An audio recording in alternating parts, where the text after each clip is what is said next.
This is Questions of Courage, a podcast from the youth section at the Goetheanum, hosted by Nathaniel Williams.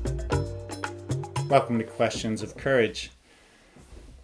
Anyone who brings up Russia today, in Europe or perhaps the United States, likely other places as well, will likely have to initially begin with pretty narrow associations and ideas.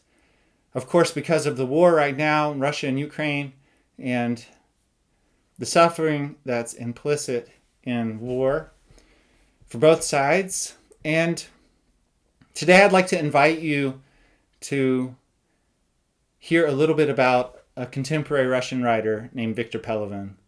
One of the honors I have here at the Goetheanum is to work with people from around the world who come here to study and come from many different places. And I get to ask them, particularly those who are interested in art and literature, who the most creative authors are right now in their home languages, let's say. And last year, one of the students recommended I look up Victor Pelevin, particularly his novel, The Clay Machine Gun. And I got a hold of it, and I was shocked that I had never heard of him before. And just briefly, his early work was published in the 90s, short story collection called The Blue Lantern, The Clay Machine Gun, Babylon, Helmet of Horror, Snuff, Empire V. And he's a really creative and prolific writer, and he's been associated kind of with the postmodern voice of Russia.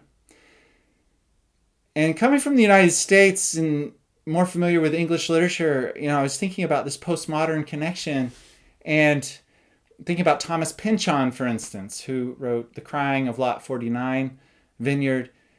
And in a way, Pelevin's books are very complex and difficult to orient yourself in some ways. At the same time, there's some sincerity, existential sincerity in Pelevin's writing, which even when some of his work comes off as satirical, it's always there. And one also notices how he is interested in Buddhism just through his writing and his novels, but it comes out in his interviews where he describes not only studying Buddhism, but also practicing Buddhist meditation and traveling to Asia also for that reason.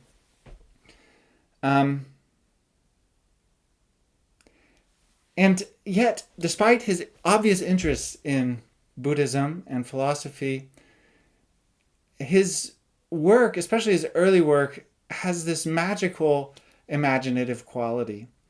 And in an interview with Jason Crowley in 2000, he said, "I want no part of any literary world. I'm simply not interested. The only thing that matters to me is trying to produce something that's true to my vision and that people want to read." And then he describes about his trips to Curtea also to practice meditation. And he reflects, living in Russia, quote, drains you if you're an intelligent person.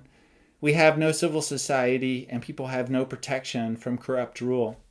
Ordinary people are much worse off than they were under communism. You cannot survive on your pension or money from the state. And, one of the things that really comes through with Pelevin is the experience of liberation that art can offer. And biographically, he reflects in an interview in Bomb magazine from 2002, when he was a young man reading Bulgakov's Master and Margarita. And he says, quote, "The effect of this book was really fantastic. There's an expression out of this world. This book was totally out of the Soviet world. The evil magic of any totalitarian regime is based on its presumed capability to embrace and explain all the phenomenon, their entire totality, because explanation is control. Hence the term totalitarian. So if there's a book that takes you out of this totality of things, explained and understood, it liberates you because it breaks the continuity of explanation and thus dispels the charms. It allows you to look in a different direction for a moment, but this moment is enough to understand that everything you saw before was a hallucination, though what you see in this different direction might well be another hallucination. The Master and Margarita was exactly this kind of book, and it is very hard to explain its subtle effect to anybody who didn't live in the USSR.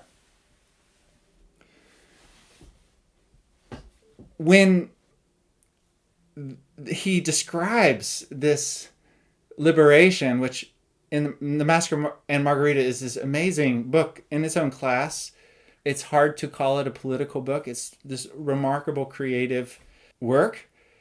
In his words, it opens a window for a moment where you're able to see something that cannot be integrated into the totalitarian explanation of things.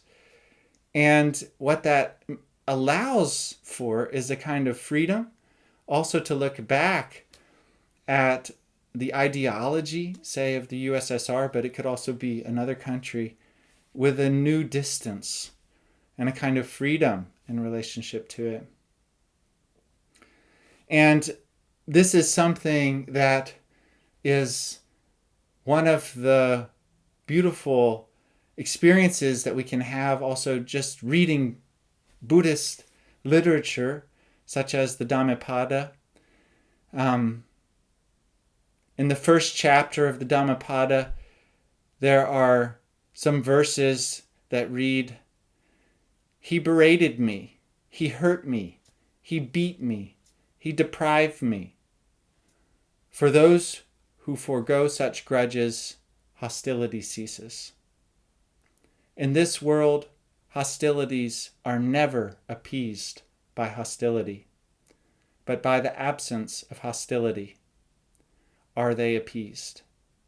This is an interminable truth.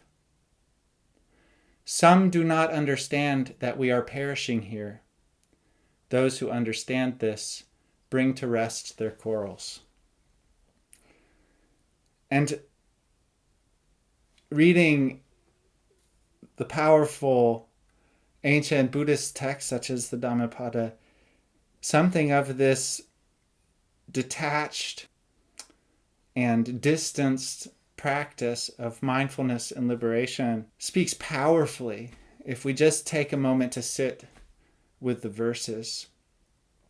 And indeed, Pelevin reflects when he was interested in religion as a young man that he saw in Buddhism the only religion that didn't resemble, quote, the projection of the Soviet power onto the domain of spirit. It was only much later that I understood it was exactly the other way around.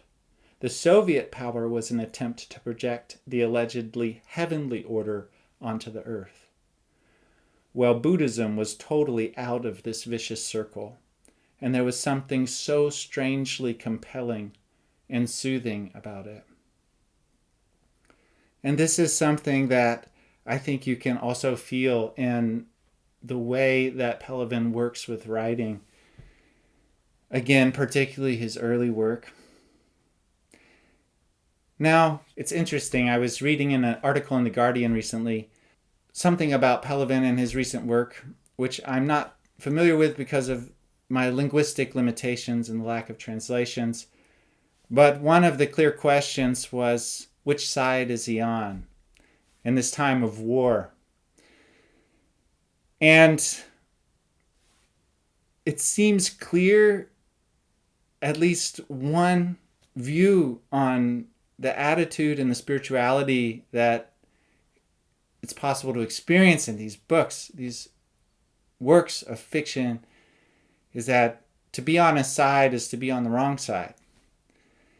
And the kind of cynicism related to government, related to power, to the market and advertising, this, what I called a kind of satire, however, which isn't cynical, but that has some kind of sincerity in it.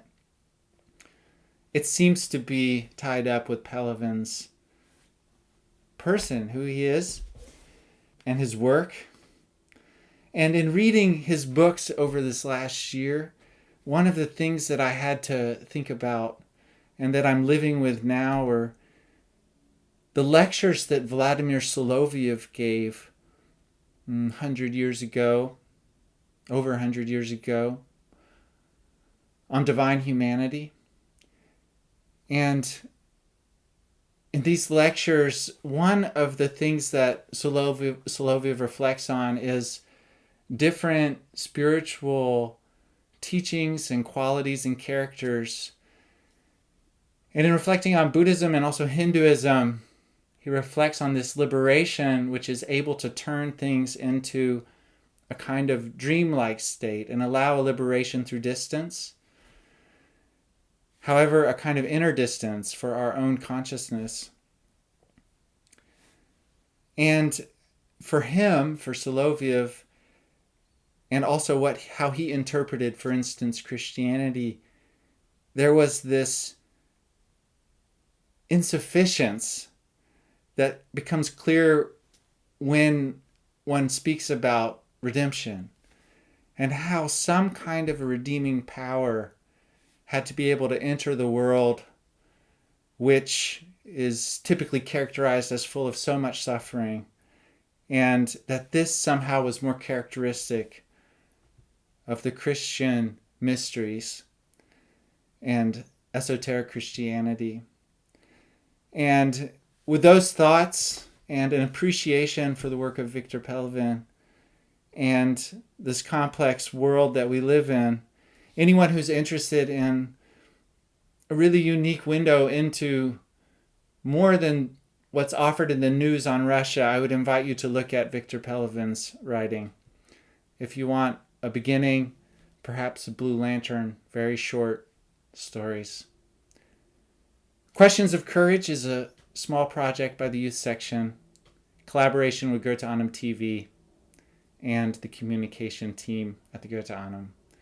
Its production costs are low, but the Goetheanum is only possible because of the enthusiasm and gifts of countless people over a century now. And we greatly appreciate any contribution that you can make. It'll support more work in the future and in the youth section.